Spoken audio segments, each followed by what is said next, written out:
Oke, puji nama Tuhan. Ya, saudaraku sekalian, kembali pada siang hari ini kita akan belajar ya dari firman Tuhan. Kita belajar untuk bisa bertumbuh lebih ya. Kita bisa belajar agar hidup kita semakin hari boleh semakin berkembang, semakin meningkat ya sebagai orang ya percaya.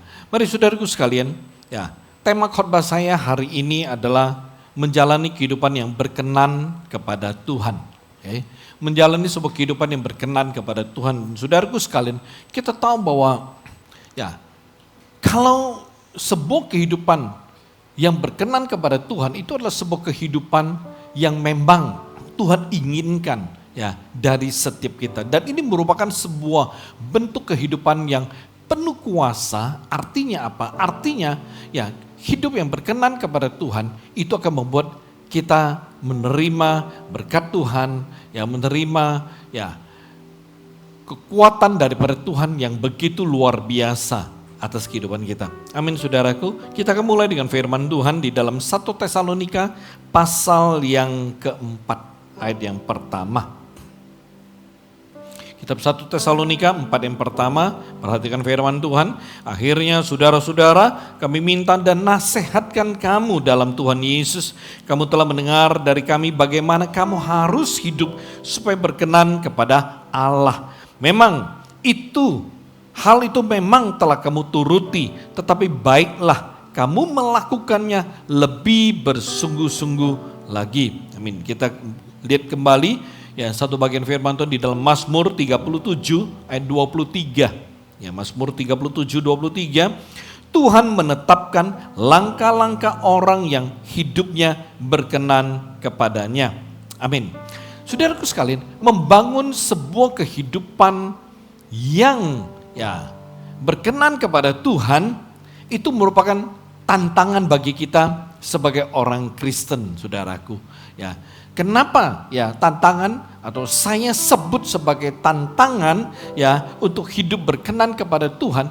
Karena ya itu tidak mudah, saudaraku. Ya, itu tidak mudah. Sebab ada begitu banyak godaan ya yang berada di dalam sekitar hidup kita atau lingkungan kita. Misalnya saudaraku sekalian, ya di tempat kerja kita ada banyak godaan, ya ada godaan, ya mungkin ya untuk berbohong, ya ada godaan untuk menipu, bahkan ada godaan untuk apa? Untuk korupsi, ya. Nah saudaraku sekalian, bukan saja di tempat kerja kita, tapi di dalam pergaulan kita itu juga ada banyak godaan, ada godaan untuk melakukan kesalahan atau berbuat salah, ya. Contohnya, ya seperti terlibat dengan narkoba. Ya, itu di dalam pergaulan kita, mabok-mabokan, ya, habis itu, ya mungkin bisa terlibat dengan pornografi, ya, atau bahkan perselingkuhan. Jadi saudaraku sekalian, ya di dalam lingkungan kita ada begitu banyak hal-hal yang bisa, ya menjadi tantangan yang luar biasa bagi kita. Itu tidak mudah. Bukan saja tidak mudah saudaraku sekalian, untuk hidup berkenan kepada Tuhan, ya itu ada harga yang harus kita bayar. Ya, ketika kita berbicara mengenai harga yang harus kita bayar, maka itu berbicara tentang perubahan. Ya, kalau kita mau berkenan kepada Tuhan, maka hidup kita itu harus ada perubahan. Ya, karakter kita mesti berubah, ya sifat kita mesti berubah. Artinya kita mesti berubah dari manusia duniawi menjadi manusia rohani. Hidup kita mesti bergerak dari manusia duniawi menuju kepada manusia rohani. Jadi ada hal yang harus kita bayar kalau kita memang ya mau hidup kita itu berkenan kepada Tuhan. Bukan saja ada harga yang harus kita bayar, saudaraku sekalian, tetapi ada tuntutan. Ya, tuntutan di dalam kehidupan kita, hubungan kita dengan Tuhan itu harus meningkat. Jadi saudaraku sekalian, artinya apa? Artinya sebagai orang Kristen, ya semakin hari kita mesti semakin mengasihi Tuhan. Semakin hari kita mesti semakin setia beribadah. Semakin hari kita semakin maksimal melayani Tuhan. Jadi saudaraku sekalian, untuk hidup berkenan kepada Tuhan memang itu ya adalah tantangan yang sangat luar biasa. Tetapi hari ini, saudaraku sekalian, sebagai orang Kristen, ya kita perlu menyadari bahwa hidup berkenan kepada Tuhan itu adalah sebuah keharusan.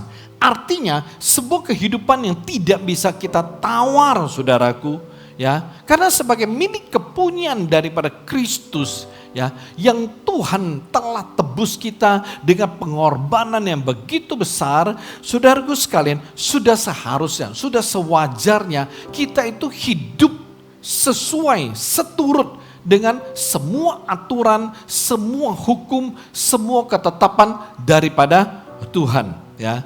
Karena itu saudaraku sekalian, hari ini kita perlu mengerti bahwa hidup kita, ya, atau kita mesti hidup menurut seturut dengan standar sorga, bukan standar duniawi, saudaraku, bukan standar dunia. Ya, kalau kita hidup menurut standar sorga, itu artinya kita hidup menurut firman Tuhan, kita hidup menurut perintah Tuhan.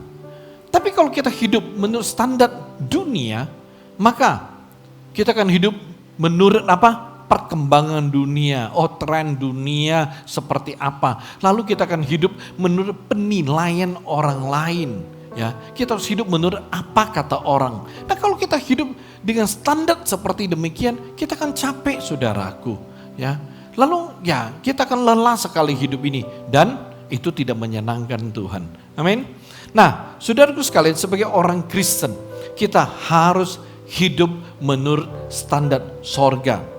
Nah, ada beberapa hal, saudaraku sekalian, yang saya ingin ajak saudara pelajari atau perhatikan, ya, ketika kita mau belajar, ya, menjalani kehidupan yang berkenan kepada Tuhan. Saudaraku sekalian, pertanyaan yang sangat sederhana, ya, adalah bagaimana? Bagaimana? How? Bagaimana aku bisa berjalan di dalam sebuah kehidupan yang berkenan kepada Tuhan. Amin, saudaraku. Sebagai orang Kristen, ya, kalau memang kita mau berkenan kepada Tuhan, kita perlu mengerti bagaimana, ya, bisa berjalan dalam kehidupan seperti ini. Oke, ada beberapa hal yang perlu kita mengerti.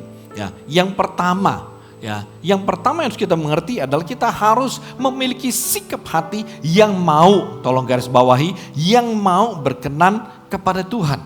Ya, yang mau berkenan kepada Tuhan. Amsal 27:19 berkata seperti ini. Seperti air mencerminkan wajah, demikianlah hati manusia mencerminkan manusia itu. Oke. Nah, untuk memiliki sikap hati yang mau berkenan kepada Tuhan, itu memerlukan perjuangan dan itu tidak mudah seperti yang saya katakan di atas. Kenapa, saudaraku? Karena setiap hari kita itu diperhadapkan dengan berbagai persoalan, diperhadapkan dengan berbagai masalah, ya, di dalam kehidupan kita yang bisa menciptakan atau membuat sikap hati kita itu menjadi salah di hadapan Tuhan. Oke, saya ulangi. Setiap hari, ya, di dalam kehidupan kita, berbagai aktivitas hidup kita, ya, itu selalu kita berhadapan dengan berbagai masalah, berbagai persoalan, ya, dan ya, hal seperti ini, ya, akan membuat hidup kita, ya, tercipta sikap hati yang salah di hadapan Tuhan. Bukan hanya itu, saudaraku sekalian, ya. Kita semua telah dibentuk, kita semua telah dididik oleh dunia ini untuk satu jangka waktu yang lama. Ada di antara kita telah belasan tahun dididik, dibentuk oleh dunia ini. Ada yang telah berpuluh-puluh tahun, ya, kita itu dibentuk oleh dunia ini, saudaraku sekalian. Dan itu membuat hati kita itu dipenuhi dan dicemari dengan banyak sekali hal-hal yang tidak baik, yang dosa, dan yang tidak berkenan kepada Tuhan. Nah, saudaraku sekalian, perhatikan. Kalau hati kita itu sudah dipenuhi dengan begitu banyak hal-hal yang tidak berkenan kepada Tuhan, maka itu akan membentuk sikap hati kita menjadi salah dan tidak tulus. Itu jadi masalahnya. Ya. Nah, Saya berikan contoh saudaraku sekalian, ada orang pernah bertanya kepada saya, Pak, ya kalau saya memberikan hadiah ini kepada karyawan saya, itu boleh atau tidak?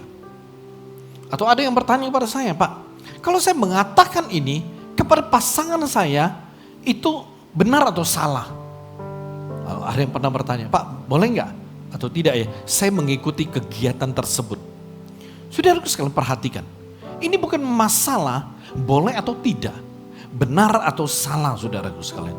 Tetapi pada saat Anda mengatakan hal seperti itu, pada saat Anda bertindak, pertanyaannya saudaraku sekalian, kira-kira sikap hati Anda pada saat tersebut itu benar atau tidak di hadapan Tuhan? Apa maksud hati saudara pada saat tersebut di hadapan Tuhan? Apakah perkataan, perbuatan atau tindakan saudara itu dilandasi oleh perhatian, oleh kasih, ya, oleh kepedulian, atau dilandasi oleh kekesalan, kekecewaan, kemarahan, ya, atau karena saudara mau mencari simpati?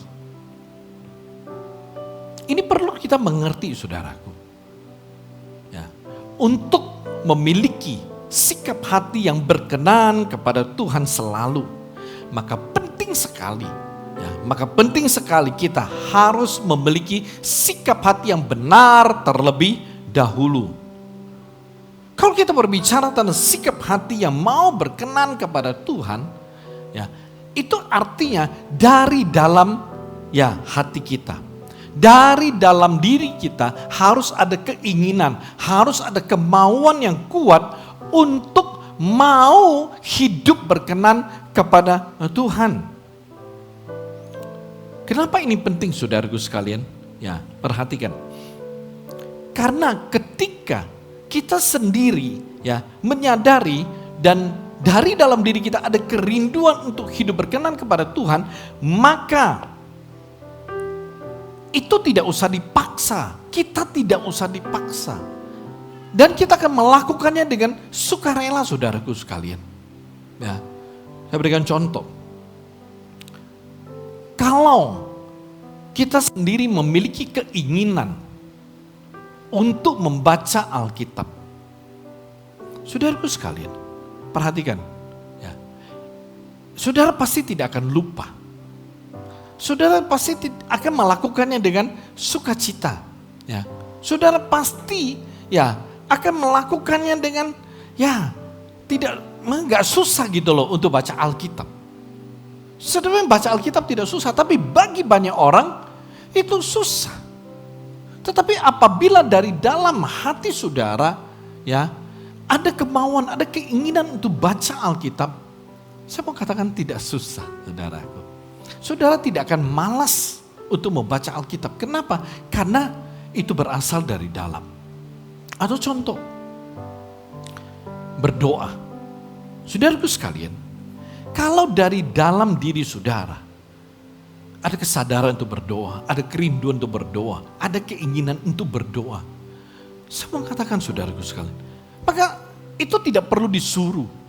Atau saudara tidak perlu diingatkan untuk berdoa, jangan lupa doa ya, jangan lupa berdoa. Saudara tidak perlu diingatkan. Bahkan saudaraku sekalian, saudara doanya pun ya bukan doa yang bersifat rutinitas. Bangun pagi doa, sarapan doa, makan siang doa, ya pokoknya ya makan doa, ya mau tidur doa. Enggak. Kalau memang saudaraku sekalian, saudara punya kerinduan, ya ada dorongan untuk berdoa, saudara bisa berdoa untuk banyak hal. Ya, bahkan apapun yang teringat, saudara bisa berdoa. Jadi, ya, saudara sambil kerja tiba-tiba teringat hal ini, saudara bisa doa sebentar. Ya, kalau saudara kerja tiba-tiba teringat si A, si B, saudara bisa langsung doakan. Ini hal yang sangat luar biasa. Ya, jadi ketika saudara memang rindu untuk berdoa, maka dorong untuk berdoa atau api doa itu akan terus menyala di dalam diri saudara. Dan saudara akan merasa begitu bahagia, begitu senang, begitu sukacita setiap kali saudara berdoa. Saudaraku sekalian, 2-3 hari ini saya katakan bahwa hati saya terus bergumul. untuk seorang teman. Sebenarnya hanya dimulai dari sebuah telepon. Ya, Bosu, dia bukan jemaat kita, tapi dia berasal dari sebuah gereja yang sangat besar di kota Medan. Kita sudah temenan 20-an tahun, ya 20 tahun lebih. Mungkin karena background kita itu sama, ya kita masing-masing kita bekas pemusik duniawi yang kemudian kita bertobat dan kemudian kita ya menjadi hamba Tuhan, melayani Tuhan. Dia berkata, sebenarnya dalam 1-2 minggu kita punya beberapa kali kontekan karena hal-hal dibicarakan, ada beberapa pertanyaan mengenai masalah jantung. Ya, dia berkata, Bosu, aku tanya ke Bosu karena Bosu punya jantung udah dipasangin ring. Jadi ya mau mencoba beberapa informasi. Dan saudaraku sekalian, ternyata 3 hari yang lalu satu telepon yang agak serius. Bosu doakan ya, aku mau CT scan jantungku. Oke. Ya, saya bilang kasih kabar ya. Ya, dia berkata enggak gitu nyaman, udah cek leukositnya tinggi melulu. Oke. Dan saudaraku sekalian, sore langsung segala sesuatu berubah menjadi begitu serius. Dia send ke saya hasil scan dan dia berkata, Bosu punya kenalan spesialis jantung di Malaysia enggak? Saya berkata, kamu ada di mana? Saya di Malaysia. Oh iya, saya kira di Medan. Saya di Malaysia dan hasil saya seperti ini. Ada rekomend dokter jantung terbaik di Kuala Lumpur enggak? Saya langsung kontak satu teman hamba Tuhan, pelayannya itu adalah seorang spesialis jantung. Lalu saya berkata, saya send ya hasilnya kepada orang tersebut, tolong kasih penilaian sejauh mana ini kondisi. Saudaraku sekalian, reply dari ya pelayan ya yang di sana, maksudnya teman ya gereja teman, dia berkata, this is very serious, must be surgery as soon as possible.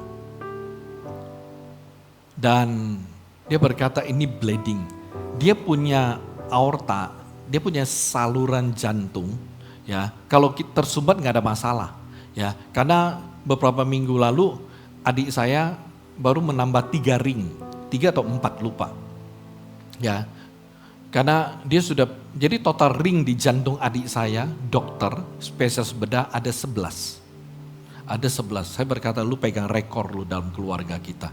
Ya, ya dia, jadi kalau tersumbat gak ada masalah. Saya bilang kondisi gimana? Jadi dia pulang dari Mount E, dia berkata, karena dokter spesialis jantung di sana itu teman dia. Ya, dia karena temannya berkata, kali ini aku akan fight. Sebenarnya lu punya mesti bypass, tapi sebagai teman gue akan fight supaya tidak perlu bypass. Ya dia sesama dokter, ya teman udah lama bekerja keras dokter tersebut dan puji Tuhan tidak perlu bypass. Ya tambah 3 ring lalu ada beberapa bagian di balon. Saya berkata, hey bro, kalau tersumbat nggak masalah, tapi lu punya tuh serius sekali. Kapan dokter bilang perlu operasi? Karena perlu segera.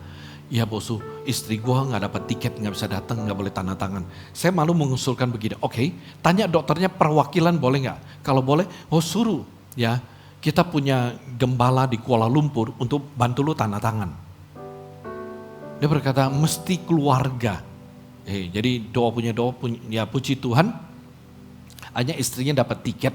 Ya, saudaraku sekalian, Jumat saya bilang tolong kabarin operasi lu kapan dan jam berapa. Sabtu pagi Bosu, ya jam 7-an udah persiapan, ya mungkin jam 7:30 masuk dan jam 8 atau bagaimana operasi. Saya berkata oke. Lalu berkata, Bosu ini tahu kan serius? Saya bilang tahu. Dan prosesnya dia berkata, saya ceritakan sedikit ke Bosu supaya Bosu bisa bantu saya doa. Dada saya akan dibelah, paru-paru saya dikeluarkan, jantung saya dikeluarkan, lalu dipasang sebuah alat, lalu disambung kembali jantung saya, dan saya akan hidup dengan setengah robot katanya. Saya berkata, durasi operasi 8-10 jam. Saudaraku sekalian, mulai Jumat malam saya ngomong sama dia, saya teleponan, saya bilang begini, oke, lu jangan takut. Kalau percaya kepada Tuhan tidak ada rasa takut. Kedua, lu mesti bersandar pada Tuhan, jadi lu gak usah khawatir. Kalau lu percaya dan bersandar, lu tidak khawatir, lu tidak takut. Lalu saya bilang, gua ajarin lu untuk proklamir. Baik, proklamir adalah memperkatakan apa yang lu percaya Tuhan bisa lakukan bagimu. Ngerti, proklamir. Lalu menjelang malam, dia telepon saya, kemudian karena saya gak angkat, saya telepon balik. Dia berkata, ada kabar baik. Dokter berkata, kalau bypass 1-2% saja gagal. Ya, lu punya 1-15% gagal. Jadi 85% lu punya ya kesempatan sangat baik. Dalam hati saya nggak komen. Karena spesialis jantung dari teman pendeta berkata pada saya, ini 50-50. Artinya bisa berhasil, bisa gagal. Tapi karena dokter di sana saya tidak tahu, dokter berkata, lu punya keberhasilan bisa 85%. Dia senang, saya berkata puji Tuhan, tapi dalam hati saya berdoa sekali untuk dia. Ya, karena info yang saya dapat, menurut saya lebih saya percaya 50-50. Karena itu saya berdoa sungguh-sungguh untuk dia karena teman baik. Saudaraku sekalian, perhatikan apa yang terjadi. Saya mulai doakan dari Jumat malam. Lalu Sabtu pagi jam 7 tepat saya bangun, saya berdoa karena jam 8 dia mulai. Dan Sabtu sepanjang hari saya berdoa beberapa kali. Ya. Dan sore ya tiba-tiba saya dapat, karena saya pesan rekan kita di KL untuk memperhatikan. Saya berkata, tolong pantau. Lalu berkata, Koni, lu coba tanya tuh dokter tersebut. Ini sudah 12 jam tapi belum ada kabar, pertama. Kedua, selama operasi dimulai, proses operasi dimulai, istri sama anak, ya anaknya terbang dari Australia, anaknya itu jemaat kita di Australia, jemaat gereja kita di cabang Australia, terbang, lalu istri sama anak tidak boleh berada di rumah sakit selama proses berlangsung. Saya berkata, kok begitu? Nggak tahu, itu aturan rumah sakit. Rumah sakitnya adalah rumah sakit jantung ya yang termahal di Kuala Lumpur. Ya, saudaraku sekalian, saya berkata baik, tapi suatu saya hubungi dokter tersebut nggak ada kabar. Lalu agak malam kita koordinasi, gimana nih? Udah 14 jam atau 15 jam masih di ruang operasi. Harusnya 8-10 jam, ini sudah 15 jam nggak ada. Saya terus waktu 14 jam 15 jam nggak ada. Waduh, hati saya berat sekali.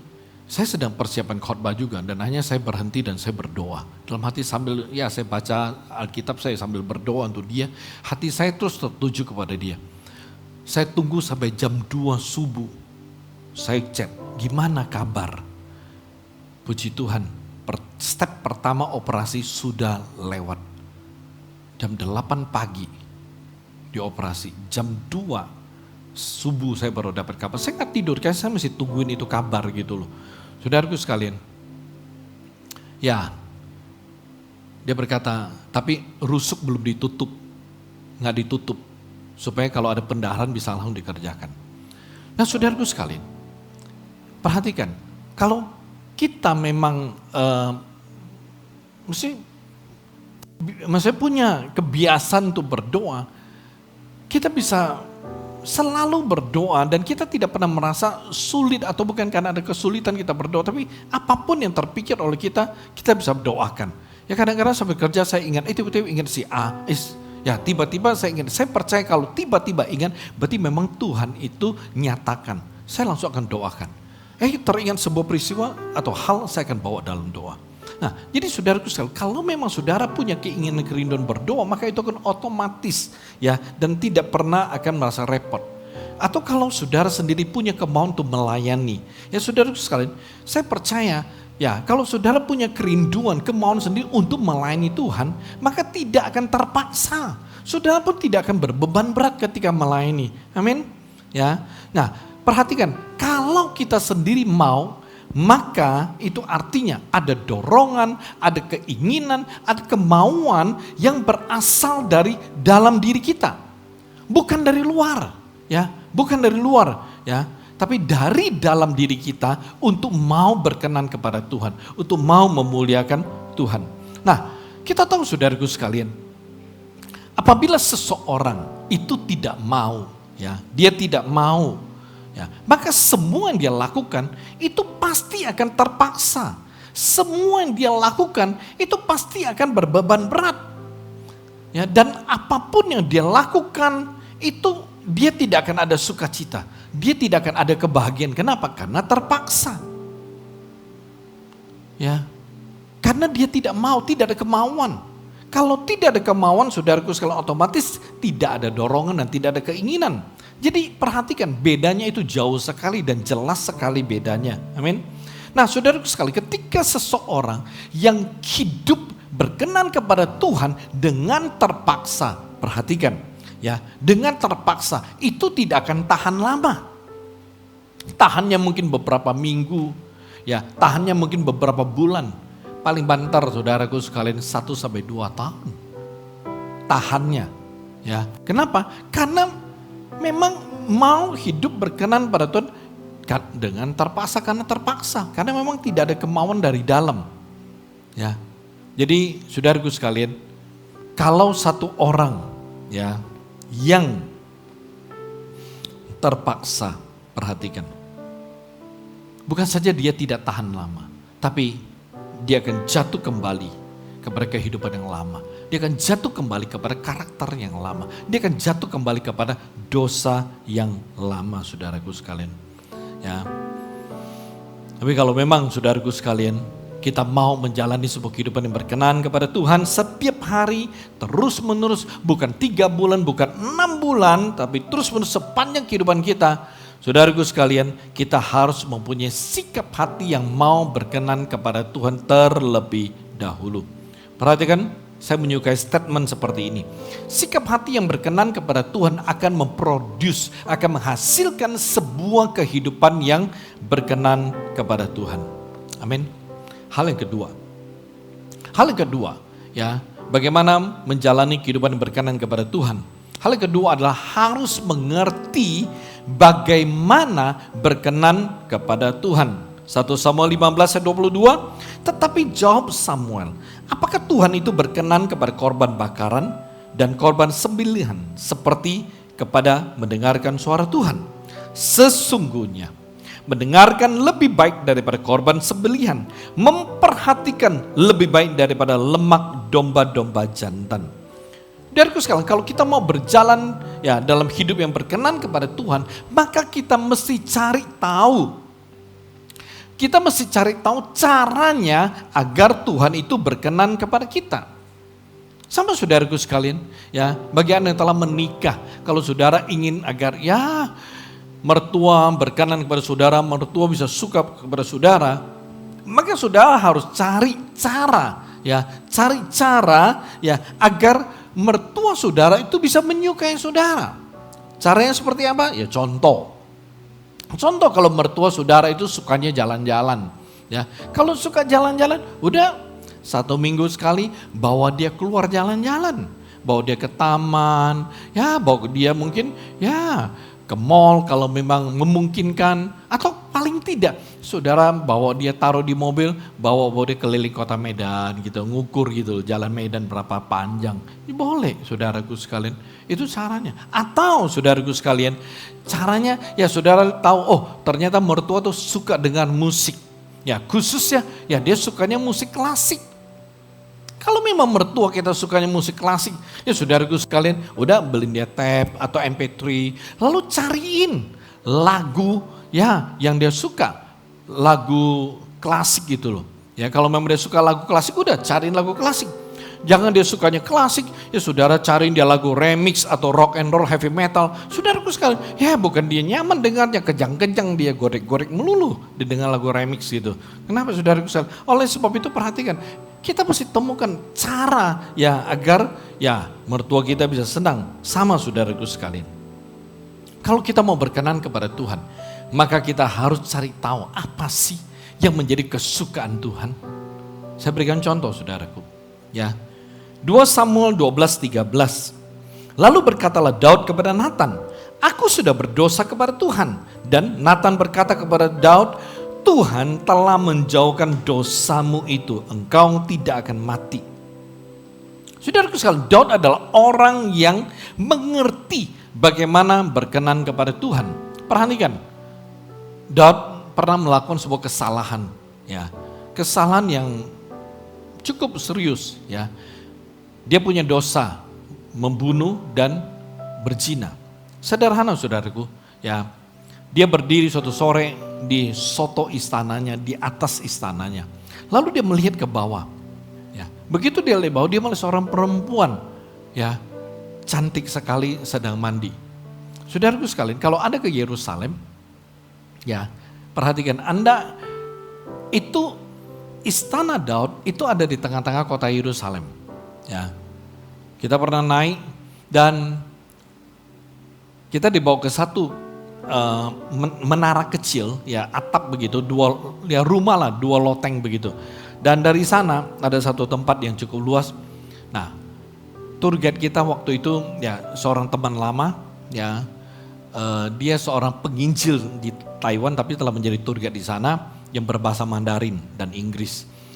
Dia seorang yang sekolah arkeologi di sana, ya, tapi dia sekarang lebih membawa grup yang sifatnya Bible study, ya, itu khusus untuk para hamba Tuhan dan lain sebagainya. Jadi kita karena pelajaran Alkitab kita dibawa ke sana. Saudara, bagaimana Daud bisa melihat dengan jelas Batsheba itu begitu cantik? Karena begitu kami berdiri di atas dan kami melihat ke bawah, itu memang sekarang jadi pemukiman tempat Batsheba mandi, ya. Istana Daud dia lihat ke bawah itu tidak jauh, saudaraku sekalian. Ya, jaraknya hanya mungkin ya 30-an meter seperti begitu. Pantes dia bisa melihat Batsheba, ya, bisa kelihatan cakepnya gitu loh. Karena tidak jauh-jauh. Nah, perhatikan. Karena Daud menyukai, Daud bawa dia ke istana. Tapi dia punya suami. Hanya Daud mengatur supaya Uria, panglimanya itu ditempatkan di medan perang di mana garis pertempurannya ada musuh yang paling kuat. Tujuannya supaya suaminya mati. Benar. Suaminya mati, Batsheba dibawa Daud ke istana. Tetapi apa yang Daud lakukan itu dosa. Salah di hadapan Tuhan. Karena itu Tuhan kirim Nabi Nathan negor Daud. Begitu Daud ditegor, apa yang terjadi? Saudaraku sekalian, Alkitab berkata Daud langsung mengambil sikap merendahkan diri dan dia bertobat. Dia bertobat di hadapan Tuhan. Perhatikan saudaraku sekalian, hari ini ada banyak sekali orang Kristen. Ya, ketika mereka salah, mereka ditegur oleh firman Tuhan, mereka ditegur oleh gembala, mereka ditegur oleh pemimpin mereka. Saudaraku sekalian, banyak orang Kristen bukan yang menerima teguran, ya, bukan, tetapi cari kambing hitam, saudaraku. Ya, banyak orang Kristen berkata, ya, gara-gara dia, ya, gue begini, gara-gara si A, ya, gue melakukan itu, gara-gara si B, ya, gue pergi ke tempat itu, ya, gara-gara si C, ya, gue itu salah dan lain sebagainya. Jadi ketika kita salah, kita ditegur Tuhan, kita sering kali ya nggak mau terima. Mari kita belajar dari Daud, saudaraku sekalian. Daud tidak demikian, nggak cari kambing hitam, tapi dia langsung bertobat. Ya, di sini kita bisa mengerti bahwa salah satu kesukaan Tuhan atas hidup seseorang adalah ketika orang itu cepat sadar akan dosanya lalu bertobat. Nah, saudaraku sekalian, kalau memang itu adalah Tuhan, ya, merupakan kesukaan Tuhan, itu yang Tuhan sukai, maka saudaraku sekalian, udah, hiduplah seperti ini. Hiduplah menurut cara yang Tuhan suka. Amin. Atau saya berikan contoh yang kedua. Ibrani 11 ayat 6 kita buka. Ibrani 11 ayat 6. Tetapi tanpa iman tidak mungkin orang berkenan kepada Allah. Sebab barang siapa berpaling kepada Allah, ia harus percaya bahwa Allah ada dan bahwa Allah memberi upah kepada orang yang sungguh-sungguh mencari Dia. Perhatikan firman Tuhan. Saudaraku sekalian, sebagai orang Kristen, kita itu harus beriman kepada Tuhan di dalam seluruh aspek kehidupan kita. Tuhan mau kita beriman kepada Dia ya secara ya sepenuhnya. sepenuhnya saudaraku di dalam keseluruhan hidup kita. Tuhan tidak mau kita hanya beriman kepada Dia dalam hal-hal tertentu. Saudaraku sekalian, contoh. Tuhan tidak mau kalau kita hanya beriman, oh Tuhan itu pasti bisa memberkati saya punya usaha, saya punya karir. Tapi kalau rumah tangga saya kayaknya Tuhan nggak bisa berkati. Atau, oh saya percaya Tuhan pasti bisa memberkati masa depan saya. Pasti.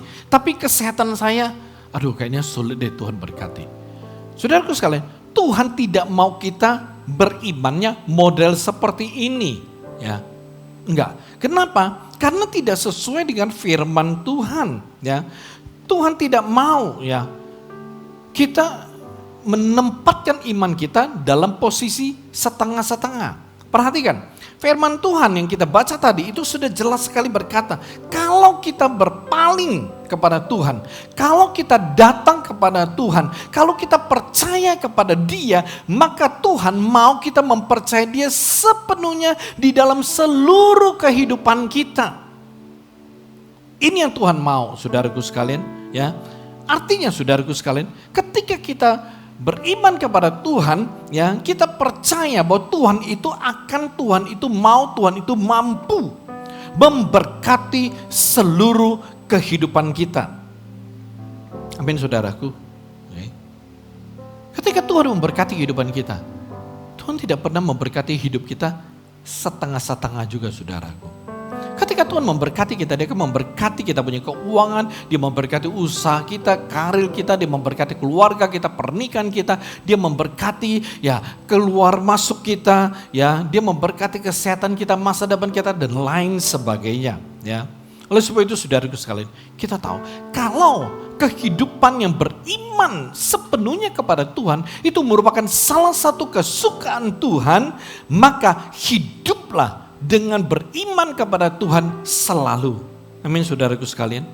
Ya, kalau memang kita tahu itu adalah kesukaan Tuhan, hiduplah di dalamnya. Hiduplah di dalamnya, ya. Kalau itu caranya, udah hiduplah di dalamnya. Amin. Ya. Jadi kalau kita mau mengerti bagaimana berkenan kepada Tuhan, cari tahu cara menyenangkan Tuhan itu apa dan bagaimana. Lalu hiduplah di dalamnya. Oke? Yang ketiga saudaraku, bagaimana menjalani kehidupan yang berkenan kepada Tuhan? Yang ketiga, kita harus memastikan hal apa saja yang berkenan kepada Tuhan, lalu lakukan. Sederhana sekali. Ya. Pastikan apa saja hal yang berkenan kepada Tuhan, lakukan. Imamat 19 ayat ke-5. Imamat 19 ayat ke-5 berkata, apabila kamu mempersembahkan korban keselamatan kepada Tuhan, kamu harus mempersembahkannya sedemikian hingga Tuhan berkenan akan kamu. Oke. Kalau kita mau berjalan di dalam hidup yang berkenan kepada Tuhan, maka kita harus tahu saudaraku sekalian, hal-hal apa saja yang berkenan kepada Tuhan, lalu kita melakukannya di dalam kehidupan kita. Contoh saudaraku. Saudaraku sekalian, ya kalau kita punya orang tua, ya itu suka makan daging samcan saudaraku, msisican loh, samcan gitu loh saudaraku. Udah seminggu belikan 2 kali gitu loh, ya seminggu belikan 2 kali. Ya kalau 1 minggu berikan 7 kali, 1 bulan kemudian stroke saudaraku. Ya, kalau kita tahu, oh orang tua kita suka bakso, udah beliin gitu loh, seminggu ya mungkin 2 kali gitu loh. Ya, atau ya kalau orang tua kita itu sukanya, ya mungkin sukanya bihun atau sukanya bubur ayam, udah belikan 1 minggu 2 kali. Ya, kalau kita tahu itu mereka suka, udah lakukan. Amin. Sama. Sebagai orang Kristen, sebagai orang percaya, saudaraku sekalian, kita harus menemukan, dalam arti kata kita harus memastikan apa saja ya yang kita lakukan yang akan membuat Tuhan itu berkenan atas hidup kita. Sebenarnya ada banyak saudaraku, hal-hal yang bisa membuat, ya maksudnya hal-hal yang kita lakukan yang bisa membuat Tuhan itu berkenan kepada kita. Tetapi Ya, saya sampaikan beberapa aja tuh saudara ya di bawah ini ya supaya saudara tahu oh kira-kira ini hal-hal yang memang berkenan kepada Tuhan. Dan saudaraku sekalian, yang saya sampaikan itu bukan hal yang baru, tapi hal yang saya percaya saudara telah lakukan. Yang pertama, beribadah dengan setia kepada Tuhan. Keluaran 23-25 berkata, tetapi kamu harus beribadah kepada Tuhan Allahmu. Maka ia akan memberkati roti makananmu dan air minumanmu, dan aku akan menjauhkan penyakit dari tengah-tengahmu. 2 Tawarik 34-33, Yosia menjauhkan segala dewa kekejian dari semua daerah orang Israel dan menyuruh semua orang yang ada di Israel beribadah kepada Tuhan Allah mereka. Sepanjang hidup Yosia, mereka tidak menyimpang mengikuti Tuhan Allah nenek moyang mereka. Saudaraku sekalian, kalau kita tahu bahwa ibadah itu adalah hal yang berkenan kepada Tuhan, maka kita harus sungguh-sungguh memperhatikannya. Ya, kita harus sungguh-sungguh melakukannya di dalam kehidupan kita. Ya, kenapa? Karena ibadah itu hal yang berkenan kepada Tuhan. Saudaraku sekalian, mengapa ibadah itu adalah hal yang berkenan kepada Tuhan? Sebab ibadah kepada Tuhan itu ada suatu ungkapan rasa syukur, ya, hormat kita, ungkapan rasa hormat kita, ungkapan puji-pujian kita, ungkapan pengagungan kita kepada Tuhan Yesus yang telah mengasihi dan menyelamatkan kita. Jadi saudaraku sekalian, kita tidak boleh menganggap remeh sebuah ibadah. Mengapa? Karena ibadah bagi Tuhan itu adalah sebuah perkara yang luar biasa. Mungkin bagi kita manusia biasa-biasa aja. Bahkan banyak orang menganggap bahwa ibadah itu rutinitas. Gue udah lakukan, setiap minggu gue ke gereja 1 tahun tuh 52 kali. Saudaraku sekalian, bagi banyak orang Kristen ibadah mungkin biasa. Malah telah menjadi rutinitas. Tapi bagi Tuhan beda saudaraku. Bagi Tuhan itu beda, bagi Tuhan itu perkara yang luar biasa saudaraku. Kenapa? Karena setiap kali ketika umatnya datang beribadah kepada Dia, setiap kali ketika kita datang beribadah kepada Tuhan, sebenarnya kita datang ke hadapan Tuhan itu bersyukur, menghormati Tuhan, memuji dan memuliakan Tuhan, ya, atas semua yang telah Tuhan perbuat bagi kita. Jadi ketika saudara datang ibadah, ya, saudara tuh datang untuk bersyukur loh. Saudara datang untuk menghormati Tuhan. Saudara datang untuk memuji Tuhan, menyembah Tuhan. Ya, saudaraku sekalian, ini hal luar biasa. Nah, hal-hal yang kita lakukan ini hal yang berkenan kepada Tuhan. Karena itu saudaraku sekalian, jangan anggap remeh ibadah. Hal yang kedua, hidup kudus. Oke, hidup kudus. Imamat 27 berkata, maka kamu harus menguduskan dirimu dan kuduslah kamu sebab akulah Tuhan Allahmu. 1 Petrus 1:16, sebab ada tertulis, kuduslah kamu sebab aku kudus. Saudaraku sekalian, sama seperti ya minyak dan air itu tidak bisa bercampur, kekudusan dan kecemaran itu juga tidak bisa bersatu. Kita tidak bisa berkata, oh satu sisi kita hidupnya kudus. Tapi satu sisi kita hidupnya itu dalam dosa. Ya, hidupnya terus melakukan dosa. Jadi kita seperti satu orang yang berdiri di dua perahu. Nggak bisa saudaraku, itu bisa jatuh. Ya, kekudusan kecemaran tidak bisa bersatu. Saudaraku sekalian, Tuhan itu kudus. Jadi kalau kita mau berkenan kepada Tuhan, maka kita harus hidup dalam kekudusan. Seluruh hidup kita itu harus kudus. Maksudnya pikiran kita harus kudus. Ya, hati kita, perkataan kita mesti kudus. Perbuatan kita itu mesti kudus. Maksudnya saudaraku sekalian, pikiran kita itu tidak boleh diisi dengan hal-hal yang cemar, yang salah, yang berdosa. Perkataan-perkataan kita juga tidak boleh, kita nggak boleh membicarakan hal najis, ya, hal-hal yang cemar, gosip lah, fitnah dan lain sebagainya. Juga kita punya perbuatan saudaraku, itu perbuatan kita tuh harus baik, harus benar, ya. Kita tidak boleh melakukan yang tidak sopan. Ya, kalau kita memang mau hidupnya kudus, ya pikiran kudus, perkataan kudus, kita punya perbuatan itu kudus kalau memang begitu. Jadi saudaraku sekarang perhatikan, kehidupan yang kudus secara keseluruhan akan membuat kita mendapatkan perkenanan dari Tuhan. Karena itu mari bangun kehidupan yang kudus. Amin saudaraku. Yang ketiga, ya, hal yang ketiga yang bisa membuat Tuhan berkenan kepada kita adalah memberi persembahan. Ulangan 16 ayat 16b sampai dengan 17. Janganlah ia menghadap hadirat Tuhan dengan tangan hampa, tetapi masing-masing dengan sekedar persembahan sesuai dengan berkat yang diberikan kepadamu oleh Tuhan Allahmu. 1 Tawarik pasal 16 ayat 29. Berilah kepada Tuhan kemuliaan namanya. Bawalah persembahan dan masuklah menghadap Dia. Sujudlah menyembah kepada Tuhan dengan berhiaskan kekudusan. Kita tahu saudaraku sekalian, ya, bahwa persembahan selalu membuat Tuhan berkenan kepada kita. Dengan kata lain, persembahan itu akan mendatangkan perkenanan Tuhan itu atas kita. Perhatikan saudaraku sekalian firman yang kita baca. Di dalam perjanjian lama, ya, kita menemukan saudaraku sekalian, Tuhan itu menetapkan berbagai bentuk persembahan bagi umat Israel. Anda bisa baca di Imamat pasal 1 sampai dengan pasal 7. Ada banyak bentuk persembahan, ya, yang Tuhan tetapkan untuk bangsa Israel. Perhatikan.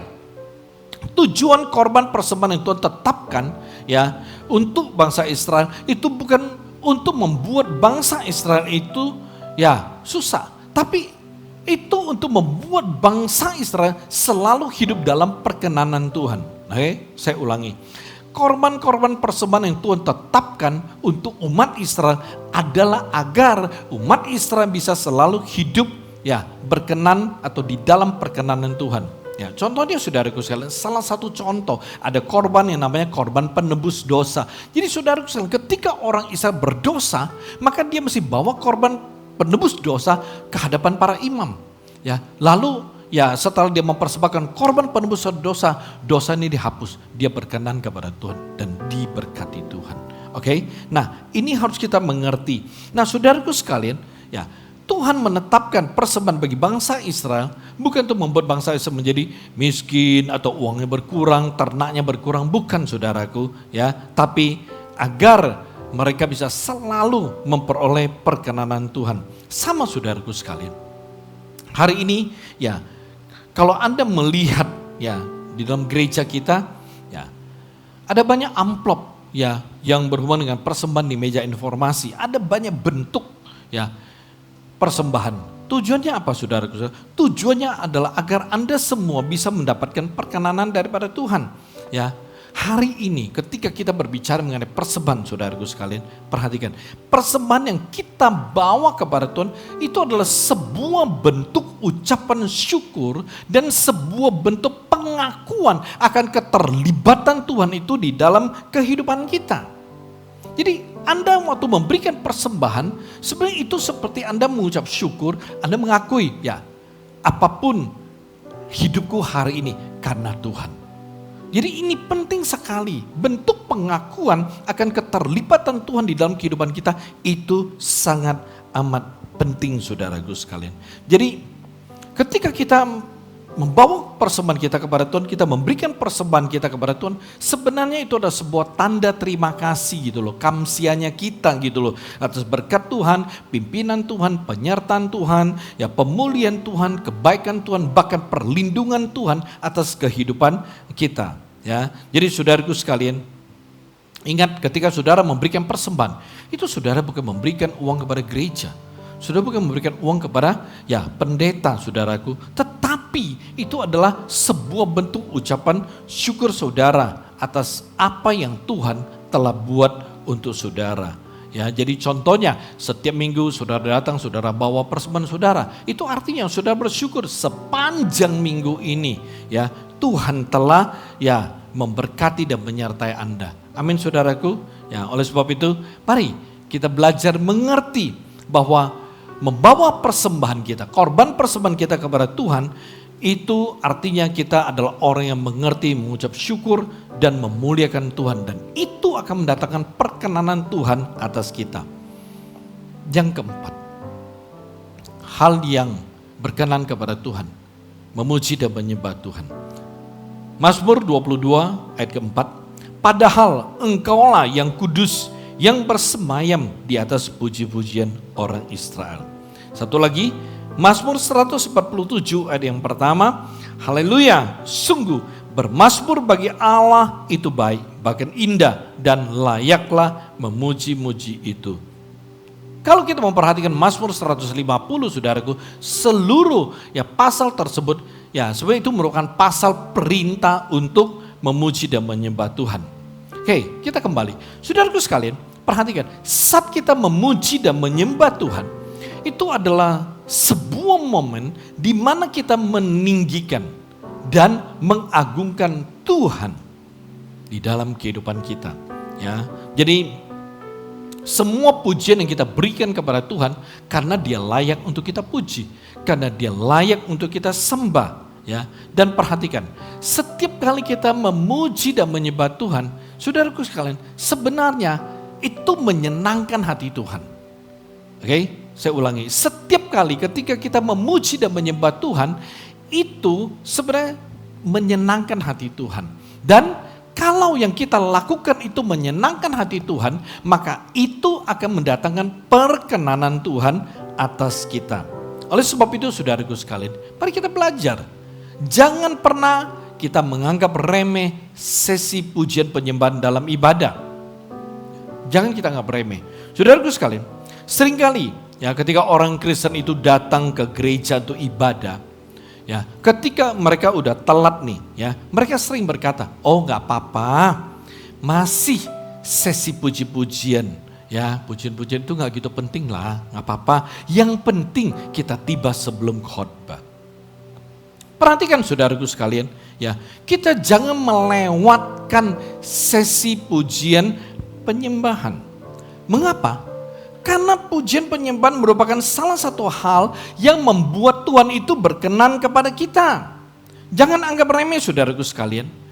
Karena ketika kita berbicara tentang ibadah kepada Tuhan, perhatikan, ketika kita berbicara tentang ibadah kepada Tuhan, itu bukan sekedar kita hadir walau terlambat.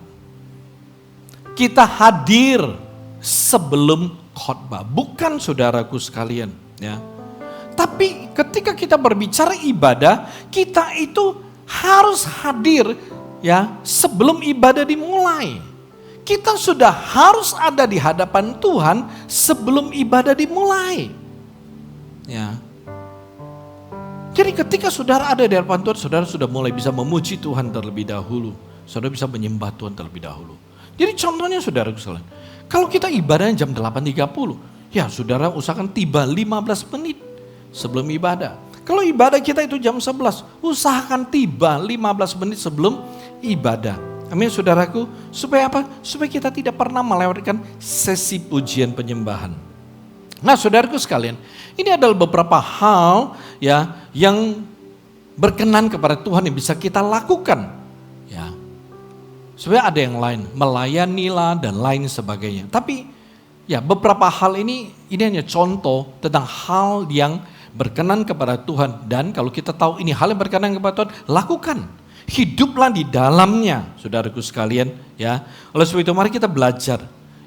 Kita bisa, kalau kita memang ingin berjalan dalam kehidupan yang berkenan kepada Tuhan, perhatikan saudaraku sekalian, banyak orang itu rindu diberkati.